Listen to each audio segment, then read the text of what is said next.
இன்றைக்கு நாட்டை ஆண்டு கொண்டிருப்பது திராவிட முன்னேற்ற கழகத்துடைய தலைவர் திரு மு.க. ஸ்டாலின்.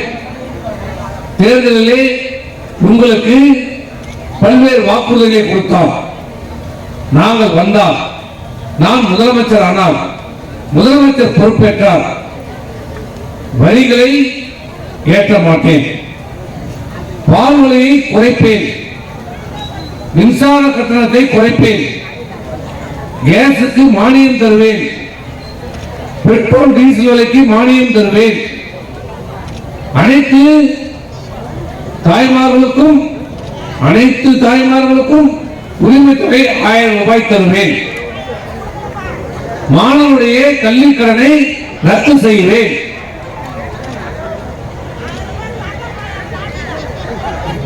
இருக்கிற மூக்குத்தி விட்டு வச்சுக்கிறான் பாரு.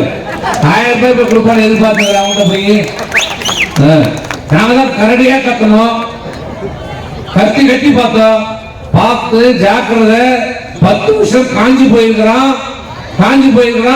தப்பி தவறி ஓட்ட போட்டேன்னா உன் வேட்டி உன் மூக்குத்தி எல்லாத்தையும் உரிவான்னு சொன்னான். கேட்டியா? போட்ட.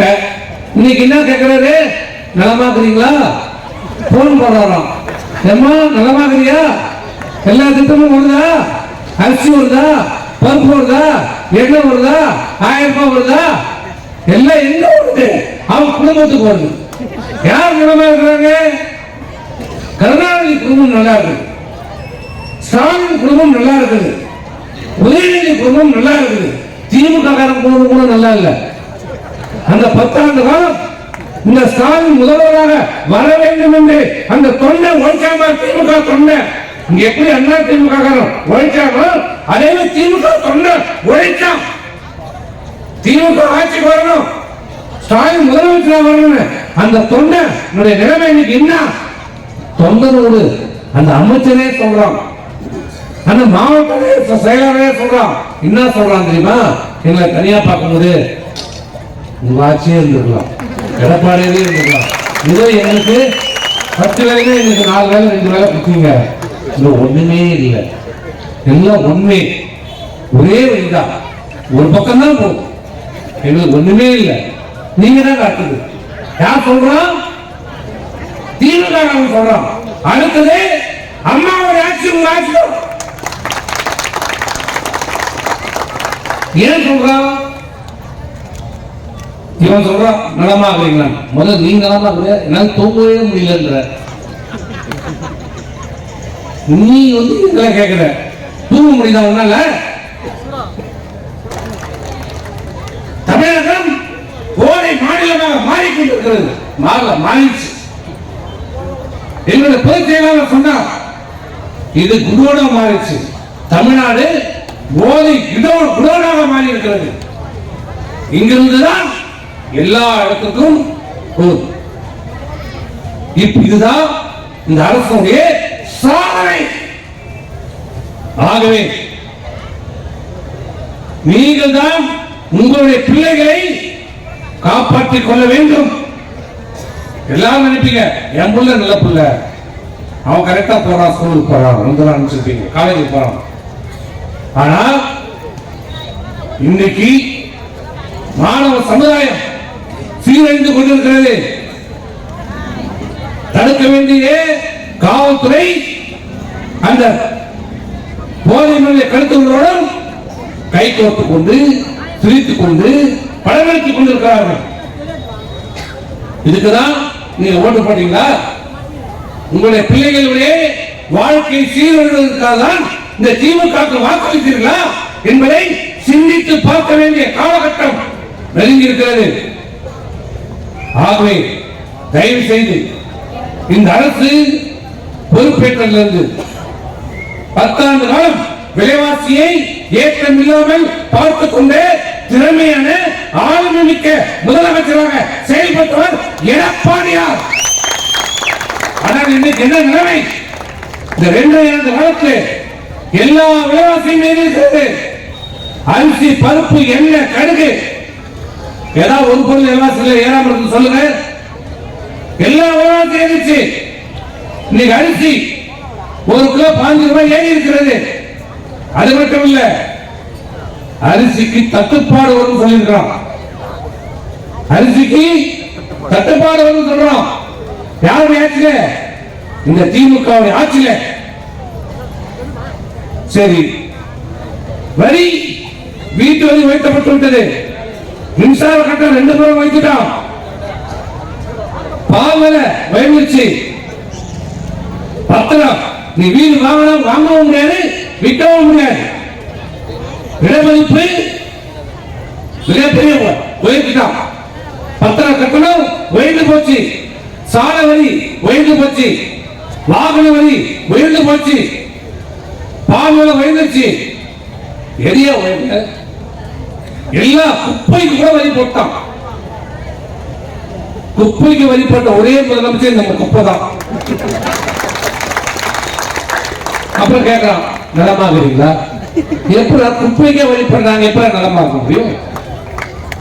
வெக்கமே இல்லாம கேட்கிறாங்க. இந்த ஆட்சியில எல்லா விலைவாசி ஏற்றிட்டு எல்லா கட்டணத்தையும் வைத்து விட்டு இன்னைக்கு மக்களை சொல்லனா துயர் காட்டி விட்டு சொன்ன வாக்குறுதியும் நிறைவேற்றல. 2,24,00,000 ரேஷன் கார்டு. நீ 1000 ரூபாய் கொடுத்தா எவ்வளவு பேர் கொடுக்கணும்? 2,24,00,000 பேருக்கு கொடுக்கணும். ஆனா நீ எவ்வளவு பேர் கொடுத்துருக்க?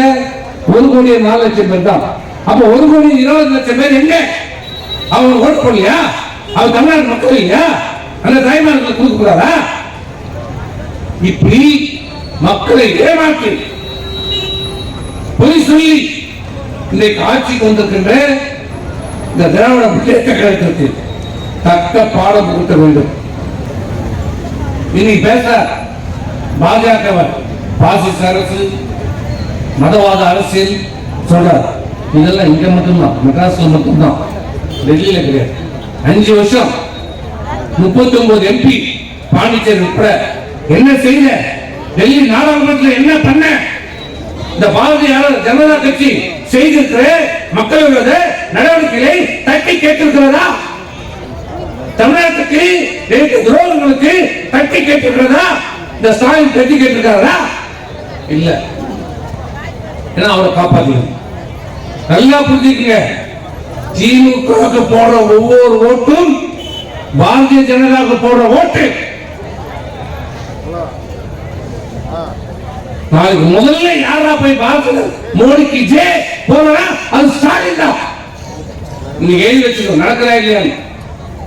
நீங்க சொல்லுவார் மோடி 600 ரூபாய் இந்த கேஸ் 1200 ரூபாய் உழைக்கிறார். 9 வருஷம் சாதனை. இப்ப எலெக்ஷன் வந்தவங்க இப்ப நேற்று 100 ரூபாய் குறைச்சிக்கிறேன். ஏற்று 400 ரூபாய் 1500, இப்ப 100 ரூபாய் குறைச்சிக்கிறார். எலெக்ஷன் முடிஞ்ச உடனே 2500 ரூபாய் நம்பி ஓட்டு போட போறீங்க. ஐயோ 100 ரூபாய் குறைச்சிட்டாரு சொன்னவங்க அவரும். இது சின்ன கேள்வினா அதிமுக அம்மா என்னைக்கும் பிறந்தநாள் கொண்டாடணும் சொன்னதே இல்லை. ஆனால் நாங்க கேட்டுக்கிட்டோம், என்ன சொன்னாங்க? அம்மா சரி பண்ணுங்க, ஆனா பிறந்தநாள் கிடையாது. என்னுடைய நிகழ்ச்சியில ஏழை எளிய மக்களுக்கு ஏதாவது நிறைவேற்ற வைத்தாங்க, உதவிகளை செய்யுங்க, அதை செய்யணும். இன்னைக்கு 2 வாரம் தான் பண்றோம். ஆனா ஒரு 7 நாள் ஒருத்தருக்கு பிறந்தநாள் வந்துச்சு. அது வந்ததும் தெரியல, போனதும் தெரியல. அவங்க கட்சிக்காரனே கண்டுக்கல. நானே பலருக்கு கேட்டேன், என்னடா இப்படிங்கிறாங்க திமுக, என்ன ஆச்சு? ஒரு முதலமைச்சர், ஆளுங்கட்சி முதலமைச்சர், இந்த கட்சியினுடைய தலைவர், அவருக்கு பிறந்த நாள். ஏன்னா அவங்க அப்பா தான். ஏன்னா பிறந்த நாள்னால எப்படி கொண்டாடணும்னு இந்த எல்லா கட்சியும் சொல்லி கொடுத்ததே இந்த திமுக தான். அண்டா வச்சதே அவங்க தான். பிறந்த நாள்னா அண்டா, கை கொடுக்கணும்னா 10,000 ரூபாய், சாங்க போனா 50,000 ரூபாய். நீ கொடுக்கணும்னா பாக்கெட்ல கையை விட்டு எடுத்து பார்த்து. இது உண்மை நடந்தது. ஏதோ நாங்க சும்மா கடைக்காரன் சொல்லுதில்ல, அன்னைக்கு எல்லாம் பார்த்தோம் தான். பாக்கெட்ல கையில விட்டு பண்ணிட்டு அல்லாட போடுவார். அப்படிப்பட்ட கட்சியில ஒருத்தவனும் கண்டு. இதுதான் நிலைமை திமுக நிலைமை. நம்ம தமிழ்நாட்டின் உரிமை காப்பாற்றப்பட வேண்டும். உங்களை ஏமாற்றியே இந்த அரசுக்கு, ஏமாற்றியே இந்த முதலமைச்சருக்கு நீங்கள் பாடம் கொடுக்க வேண்டும் என்றார். நாடாளுமன்ற தேர்தலில் அனைத்து இந்திய அண்ணா திராவிட முன்னேற்ற கழகத்தின் சார்பாக அறிவிக்கின்றேன் வேட்பாளர் அனைத்து இந்திய அண்ணா திராவிட முன்னேற்ற கழகமாக இருந்தால் இரட்டை சின்னத்திலும் கூட்டணி கட்சி வேட்பாளராக இருந்தால் கூட்டணி கட்சி வேட்பாளருக்கு நீங்கள் ஆதரவளித்து வாக்களித்து வெற்றி பெற வைத்து இந்த தமிழகத்தை காப்பாற்ற வேண்டும் என்று கேட்டு விடைபெறுகிறேன். நன்றி, வணக்கம். நாடாளுமன்ற தேர்தல் விரைவிலே வர இருக்கிறது. இன்றைக்கு ஒண்ணு தெரிஞ்சுக்கங்க, ஆனால் மக்களுக்காக ஆட்சியில் இருந்தாலும் சரி இல்லை என்றாலும் சரி என்னைக்கு மக்களோடு இணைந்து பாடுபடுகின்ற இயக்கம் எம்ஜிஆர் கட்சி, அம்மாவுடைய கட்சி, ரெட்டலை கட்சி. வந்துச்சா எவ்வளவு?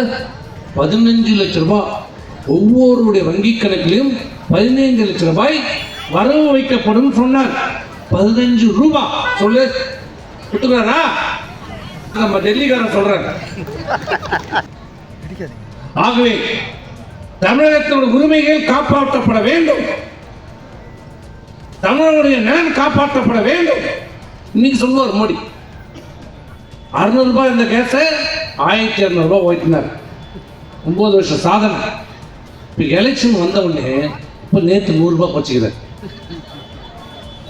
ஏத்தந்து 400 ரூபாயில இருந்து 1200, இப்போ 100 ரூபாய் குறைச்சிக்கிறார்.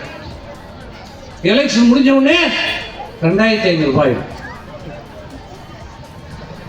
நம்பி ஓட்டு போட்டு போறீங்க. ஐயோ 100 ரூபாய் குறைச்சிட்டாரு சொன்னவர் தானே அவரும். எல்லாரும் நினைப்பீங்க என் புள்ள நல்ல புள்ள, அவன் கரெக்டா போறான், ஸ்கூலுக்கு போறான், வந்துடான்னு நினைச்சிருப்பீங்க, காலேஜுக்கு போறான். ஆனா இன்னைக்கு மாணவ சமுதாயம் சீரழிந்து கொண்டிருக்கிறது. அந்த காவல்துறை தலைவர் உட்பட, காவல்துறை உயரதிகாரி உட்பட தீவிரமான விசாரணை நடத்தப்பட வேண்டும் என்று சொல்லி நாளை கவர்னரை சந்தித்து மனு அளிக்க உள்ளோம். தமிழகம் போதை மாநிலமாக மாறிக்கொண்டிருக்கிறது. மாறிடுச்சு.